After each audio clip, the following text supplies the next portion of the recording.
بسم اللہ الرحمن الرحیم وبہ نستعین اما بعد۔ حضرت عثمان غنی ذو النورین رضی اللہ تعالیٰ عنہ کے فضائل و مناقب کا سلسلہ جاری ہے۔ اللہ تبارک و تعالیٰ نے آپ کو بے شمار خوبیوں سے نوازا، جس کی بنیاد پر آپ لوگوں کے درمیان بہت زیادہ محبوب تھے۔ آپ بڑے حلیم، سخی، اعلیٰ اخلاق، کردار اور فضائل کے مالک تھے۔ عربوں میں مشہور تھا احبک والرحمن حب قریش عثمان، یعنی میں تجھ سے بخدا ایسی محبت کرتا ہوں جیسی محبت قریش حضرت عثمان سے کرتے ہیں۔ تو یقیناً آپ لوگوں کی نظروں میں بہت محبوب تھے اور آپ کو سبھی لوگ چاہتے تھے، پسند کرتے تھے۔ اسلام لانے کے اعتبار سے آپ کا شمار سابقین اولین میں سے ہوتا ہے۔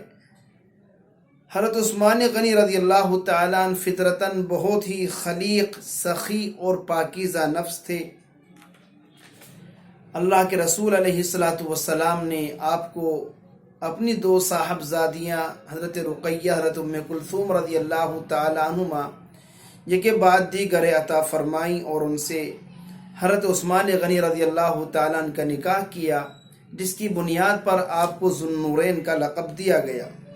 اللہ کے رسول نے یہاں تک فرمایا، حضرت ام کلثوم رضی اللہ تعالیٰ عنہ کے وصال کے بعد اگر میری کوئی بن بیاہی بیٹی اور ہوتی، میں اس کا نکاح بھی حضرت عثمان غنی رضی اللہ تعالیٰ عنہ سے کر دیتا۔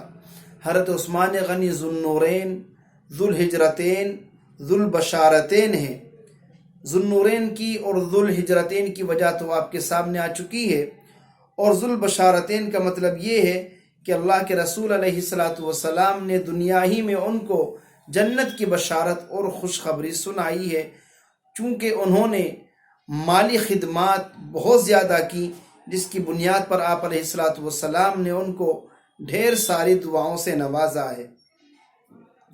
حضرت ابو سعید خدری رضی اللہ تعالیٰ عنہ کا بیان ہے، ایک مرتبہ میں نے دیکھا کہ اللہ کے رسول علیہ السلام اول شب سے فجر تک، یعنی پوری رات آسمان کی طرف ہاتھ اٹھائے یہ دعا فرما رہے ہیں، اے اللہ میں عثمان سے خوش ہوں، آپ بھی عثمان سے خوش ہو جائیے۔ اسی طرح حضرت جابر رضی اللہ تعالیٰ عنہ کی روایت ہے، اللہ کے رسول علیہ السلام نے ایک دفعہ حضرت عثمان غنی رضی اللہ تعالیٰ عنہ کو گلے لگایا اور فرمایا، انت ولی فی الدنیا والآخرہ، عثمان تم دنیا میں بھی میرے ولی اور دوست ہو اور آخرت میں بھی۔ ام المؤمنین حضرت عائشہ صدیقہ رضی اللہ تعالیٰ عنہ بیان کرتی ہیں، اللہ کے رسول علیہ السلام حضرت عثمان غنی رضی اللہ تعالیٰ عنہ کے لیے ہاتھ اٹھا کر دعا فرماتے تو آپ کے دست مبارک اتنے اونچے اور بلند ہو جاتے کہ آپ علیہ السلام کی بغل مبارک کا نچلا حصہ ظاہر ہو جاتا تھا۔ اس طرح کسی اور کے لیے دعائیں مانگتے ہوئے میں نے رسول اللہ صلی اللہ تعالیٰ علیہ وسلم کو نہیں دیکھا۔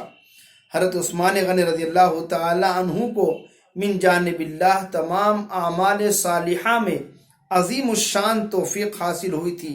نماز تہجد کی یہ حالت تھی کہ رات کو بہت کم سوتے تھے۔ نماز تہجد میں روزانہ ایک قرآن پاک ختم کرنے کا معمول تھا، اور اس طرح صائم الدہر تھے، یعنی اکثر روزہ رہتا تھا۔ حضرت عبداللہ بن عمر رضی اللہ تعالیٰ عنہما بیان فرماتے ہیں کہ قرآن کریم کی آیت حضرت عثمان غنی رضی اللہ تعالیٰ عنہ کی شان میں نازل ہوئی۔ وہ آیت کون سی ہے؟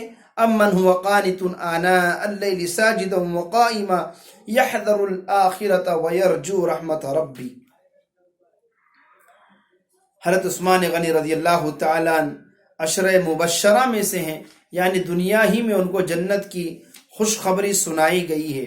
اسی طرح ان کی ایک بہت بڑی فضیلت، ایک مدت تک کتابت وحی کی خدمت انجام دی ہے۔ حضرت عائشہ صدیقہ رضی اللہ تعالیٰ عنہ کا بیان ہے، ایک مرتبہ رات کے وقت وحی نازل ہوئی، حضرت عثمان غنی رضی اللہ تعالیٰ عنہ موجود تھے۔ اللہ کے رسول علیہ السلام نے ان کو لکھنے کا حکم دیا تو انہوں نے اسی وقت آپ کے حکم کی تعمیل فرمائی۔ حضرت عثمان غنی رضی اللہ تعالیٰ عنہ تمام غزوات میں تقریباً شریک رہے اور اللہ کے رسول کی ہم رکاب رہے۔ آپ علیہ الصلاۃ والسلام پر جانثاری کا حق ادا فرمایا۔ آپ کو اللہ کے رسول علیہ الصلاۃ والسلام سے اس قدر محبت تھی کہ اپنے محبوب آقا کی فقیرانہ اور زاہدانہ زندگی دیکھ کر بے قرار رہتے تھے، اور جب موقع میسر ہوتا آپ علیہ الصلاۃ والسلام کی خدمت اقدس میں تحائف پیش فرما دیا کرتے تھے۔